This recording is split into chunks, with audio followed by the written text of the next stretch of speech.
Classificação indicativa. Livre para todos os públicos.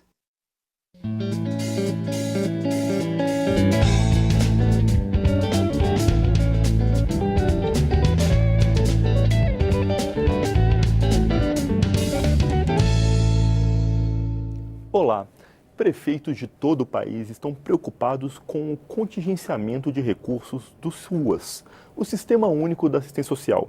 A proposta do governo é cortar, no ano que vem, o orçamento para a área em mais de 90%. Se isso ocorrer, programas assistenciais tocados pelas prefeituras ficarão seriamente prejudicados. E é sobre isso que eu converso agora com o deputado Severino Ninho, do PSB de Pernambuco. Olá, deputado. Bem-vindo à Palavra Aberta. Olá. Obrigado. Essa questão do SUAS, não é? Explica pra gente, deputado, direito. É uma questão muito séria. Não é possível em um país como o nosso, né, a sétima, oitava economia do mundo, né, não se entende que não haja recursos para os programas sociais que o próprio governo federal criou. E as prefeituras basicamente executam. E eu tenho sido procurado em Pernambuco por diversas instituições, as mais respeitáveis na nossa região, litoral norte de Pernambuco, que receberam agora em outubro, janeiro, fevereiro e março. E receberam em agosto, novembro, dezembro de 2016. Ou seja, como é que se pode querer que uma instituição que atende pessoas, né, através de um convênio, na área de assistência social, psicológica, fisioterapêutica, recebendo 10 meses depois? É realmente uma situação de calamidade, uma situação difícil. E recebi algumas senhoras transtornadas porque querem manter a qualidade do serviço, mas os recursos as prefeituras não passam porque o governo tem atrasado o repasse constantemente. Na verdade, são dois problemas, né, deputado? Primeiro que não está sendo liberado de jeito nenhum, né? Explicando o pessoal de casa, eu não expliquei, contingenciamento é que o dinheiro está lá, mas ele não é liberado. E também o orçamento do ano que vem parece que faz um corte terrível, não é isso? Olha, 97,5% é a notícia que nos chegou. Depois houve aí uma outra notícia que o relator setorial, né, do orçamento e o presidente tentaram amenizar esse corte. Mas o corte ainda é mais de 50%. Ou seja, é realmente deixar, não é, os municípios em situação difícil. A gente vê já nas notícias que a miséria tem aumentado no Brasil.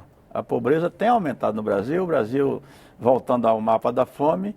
Então eu acho que o ministro Osmar Terra, juntamente ao ministro Diogo de Oliveira, o Henrique Meirelles, devem ver essa situação com mais carinho. Acho que pode faltar dinheiro para tudo, mas para educação, saúde e assistência social, num país, né, que tem um orçamento de trilhões, não é possível a gente entender uma situação como essa. E a sua razão, por que está tendo esses cortes? Falta de prioridade para essa questão? Eu acho que sim. O governo precisa entender que esses programas sociais, eu tenho estudado isso, tenho lido, e a criança que tem o Bolsa Família, ela adoece menos, ela vai mais à escola, né? Não é que eu defenda a Bolsa Família com irregularidade, não. Eu sou crítico de fraudes, e fraude tem que dar cadeia e tem que dar responsabilidade para quem pratica. Mas aquela situação realmente de vulnerabilidade, eu acho que o governo deve ser prioritário. Inclusive, eu propus uma indicação ao Ministério da Assistência Social para que crie um programa para acompanhar a vida, o dia a dia de jovens de 12 a 16 anos. Porque nessa idade de 12 a 16 anos é a idade mais vulnerável do jovem, principalmente o jovem do sexo masculino, aquele da periferia, aquele que mora numa casa sem conforto, aquele que não tem um tênis da moda, que quer o tênis da moda, aquele é prato cheio para o traficante. Então, a nossa proposta é que o governo acompanhasse, cadastrasse esses jovens no Brasil todo, acompanhasse se eles estão indo à escola, não é dar dinheiro não, é mostrar que o Estado está presente, sabendo que o jovem existe e que ele é vulnerável. E o senhor já teve alguma resposta até o momento? Chegou uma resposta que está em estudo, né, que foi, digamos assim, que o governo anotou, né, essa indicação, mas que no momento não tem como atender e que já existem outros programas. Aquela resposta lacônica, né, que não entra diretamente no problema. Deputado, o senhor citou Bolsa Família, que é mais famoso, né? E o senhor propôs um outro programa. Fala outros programas municipais, né, diferentes cidades, que, do jeito como as coisas estão, podem correr sério risco de ficar pelo caminho. Tem o BCP, né? Prestação continuada, né? Que há essa ameaça também de ter dificuldade, não é, com esse corte no SUAS. Inclusive, preocupado com essa situação, a Câmara criou uma frente, né? Uma frente em apoio ao SUAS, né? O Danilo Cabral de Pernambuco é o presidente da frente, né? Houve aqui um grande evento de lançamento, entidades do Brasil todo preocupadas com essa situação, porque a gente entende que o país ainda precisa de seus programas sociais, né? Programas de transferência de renda, programas que busquem, né, mais a igualdade, né, entre os brasileiros. Enfim, é importante para a educação, para a saúde e para a redução da violência. Combate à fome também, né? Exatamente. A fome voltou em muitos locais. Você sabe que Pernambuco, por exemplo, meu estado, passou 6 anos com uma seca terrível, né? O rebanho foi dizimado. O Rio São Francisco, que é um importante meio de subsistência, está enfrentando dificuldade com a seca, né? E tudo isso é o quê? E tudo isso exige recursos, exige a presença do Estado, né, para amenizar os efeitos climáticos e, enfim, os efeitos da desigualdade. E as pessoas podem não entender direito o que é, né, a prestação continuada, mas para explicar a pessoa de casa, tem gente que não consegue preencher os requisitos para aposentar, né? Não é tão fácil assim aposentar, né? Por exemplo. Então as pessoas dependem desse tipo de serviço, né? É a pessoa que nasceu o excepcional, cuja família não tem, né, como sustentá-lo. Então a Constituição de 88 deu a essa pessoa o direito a um salário mínimo, né?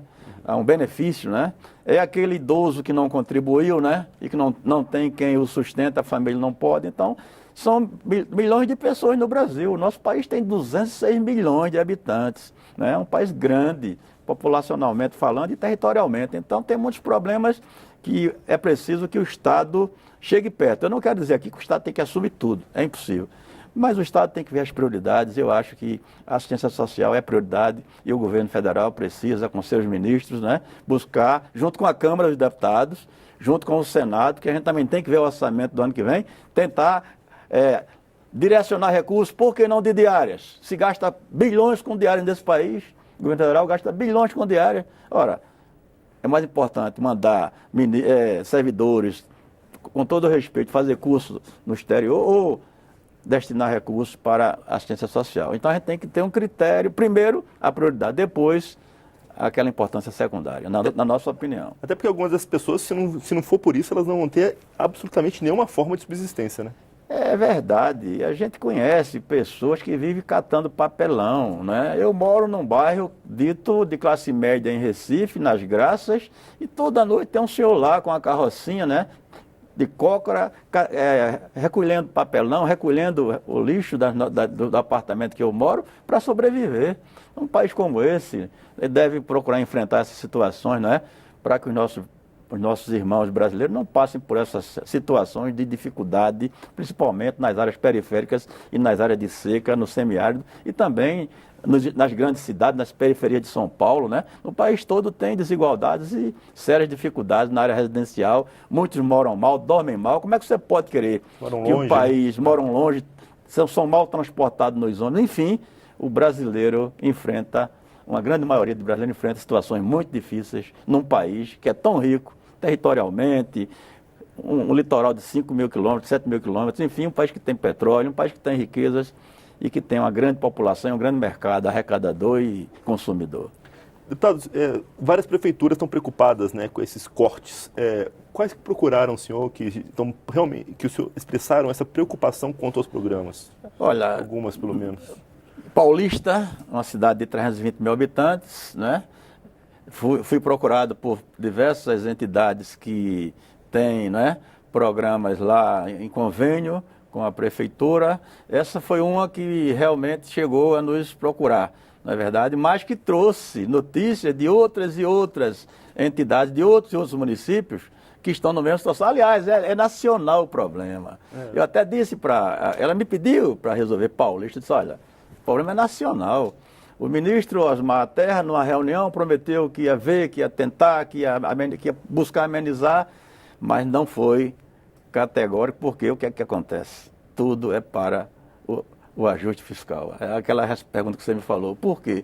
É o ajuste fiscal. O corte de investimentos prioritários na educação, a PEC dos 20 anos, na saúde. Ciência e tecnologia, né? né? Ciência e tecnologia. São coisas que não são consideradas prioritárias. Então é para o país pagar o juro da dívida pública. Eu perguntei ao ministro Meirelles aqui, numa audiência pública, que o PSB chamou para conversar. Não, porque não vai ter dinheiro para a Previdência. Eu perguntei, e vai faltar também ou não para pagar a dívida pública? Só vai faltar para a Previdência? Só vai faltar para pagar programas sociais? Nunca vai faltar para pagar a dívida pública? O secretário da Previdência falou, vai, concordou comigo. Então, ora, um país que quanto mais paga, mais aumenta a dívida, a gente é parlamentar e não entende. Deputado federal, não entendo como é que você paga 700 bilhões em um ano e a dívida no outro ano, em vez de baixar, aumentou para trilhões, não é? Hoje o Brasil deve quase 4 trilhões. E para encerrar, se ainda tiver tempo, o governo fala, né, nas dificuldades e acabou de mandar para a Câmara uma medida provisória que isenta as empresas que vão explorar o pré-sal em R$1 trilhão em 20 anos.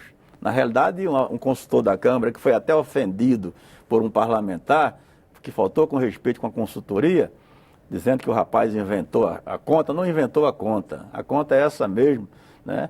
E eu tenho o maior respeito pela consultoria e por todos os servidores da Câmara, que são competentes e dedicados. Então, o governo federal, que diz que não tem dinheiro para o SUAS, para a assistência social, está renunciando em 20 anos a 980 bilhões de reais para a Exxon, para essas companhias petrolíferas que vão explorar o pré-sal que está lá no fundo do nosso oceano. Esse tempo acabou, mas difícil, né, deputado? Muito difícil. O Brasil, a gente tem que lutar muito para que o povo, na eleição do ano que vem, né, escolha cada vez melhor seus representantes e seus dirigentes nos níveis, né, estadual e federal. Boa sorte para a gente, né, deputado? Boa sorte para nós Brasil. todos. O Brasil precisa de muita oração e muita sorte. Obrigado, deputado. Eu sou Juliano Pires e este é o Palavra Aberta. Você pode conferir esta e outras edições do programa no site câmara.leg.br/palavra aberta. Fique por aqui. Até mais.